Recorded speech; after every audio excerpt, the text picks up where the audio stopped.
আসসালামু আলাইকুম ওয়া রাহমাতুল্লাহি ওয়া বারাকাতুহু। বিএক্স স্লাইডার আমাদের লারাভেল প্রজেক্টে কি করে ইমপ্লিমেন্ট করতে হয় আজকে টিউটোরিয়াল তারপর। আচ্ছা, বিএক্স স্লাইডার ইউজ করার জন্য আগে কিছু ফাইল ইনস্টল করতে হয়। সেগুলো হচ্ছে এই ফাইলগুলি। এক নম্বর ফাইলটা হচ্ছে আপনার jQuery BLEX মিন, তারপর হচ্ছে jQuery মিন, তারপরে jQuery BX স্লাইডার মিন জেএস। তার মানে একটা CSS আর একটা জেএস।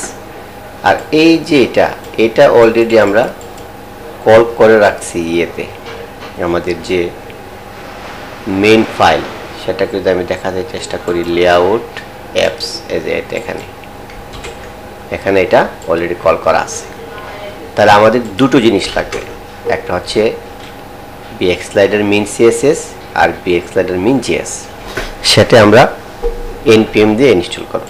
আচ্ছা, সেটা ইনস্টল করার জন্য খুব সহজ, এটা হচ্ছে npm আইও লিখতে পারেন, ইনস্টল হতে পারে আই বিএক্স স্লাইডার। আচ্ছা, স্লাইডারটা ইনস্টল যখন হয়ে যাবে তখন আমরা এই যে এখানে যাব, বিএক্স স্লাইডার, তারপর হচ্ছে আরেকটা জিনিস করতে হবে, npm i jQuery, অর্থাৎ বিএক্স স্লাইডার এবং jQuery আমরা npm এর মাধ্যমে এখানে নিয়ে আসব।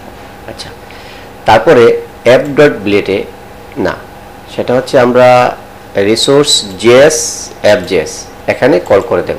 কোথায় কল করব? npm দিয়ে যখন কোনো ফাইল ইনস্টল করা হয় তখন নোট মডিউলসের মাধ্যমে নোট মডিউলস ফোল্ডারে যায়, সেখান থেকে বিএক্স স্লাইডার, তারপর ডিস্ট্রিবিউশন আগে হলো আমরা মিন সবসময় ইউজ করব।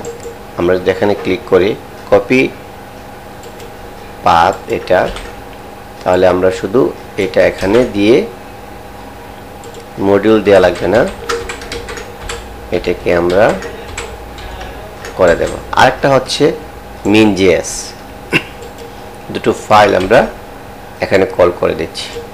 আচ্ছা, সরি, আমরা এখান থেকে ফেলে দিই। গুড। এখন আমরা যদি বিএক্স স্লাইডারে যাই তাহলে কি হবে?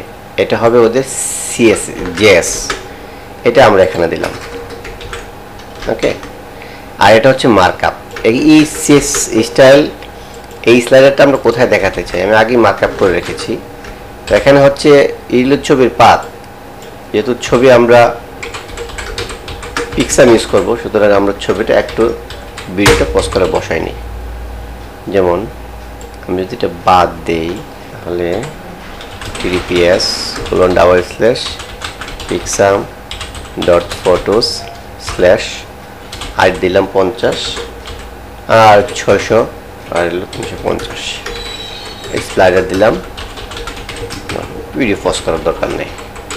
2 3 4 5, এখানে আমি আইডি আবার স্ল্যাশ হবে, /60/70/80/90।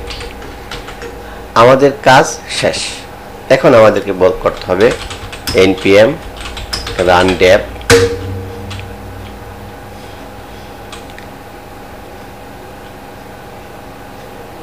তারপরে কন্ট্রোল সি দিয়ে আবার লিখতে হবে npm run build। এই টাইপের কাজ শেষ। আমরা আরেকটা শেল গিয়ে লিখব কন্ট্রোল সি দিয়ে php artisan sar। তাহলে আমাদের সব কিছু ঠিকঠাক থাকে, তাহলে আমাদের এখানে স্লাইডার শো করার কথা, তাই না? আমাকে আবার লগ ইন করতে হবে। এই যে দেখুন আমাদের এখানে স্লাইডার চলে আসছে, কত সুন্দর। আচ্ছা, এখন স্লাইডারে যদি কোনো কাস্টমাইজ থাকে, যেমন আমরা এখানে অটো ট্রু করে দিতে চাই যে এই স্লাইডার অটো চলবে, কন্ট্রোল ধরে F5 যদি আমি প্রেস করি তাহলে এটা অটো চলবে। এখনকার যে জিনিসটুকু আছে সেটা হচ্ছে আপনার নিজের উপর নির্ভর করবে। আচ্ছা, আরেকটা জিনিস হচ্ছে পেজার যদি আমি অফ করে দিতে চাই, পেজার কোলন ফলস, আমি যদি কন্ট্রোল F5 দিই, তো সেক্ষেত্রে যদি কাজ না করে তাহলে npm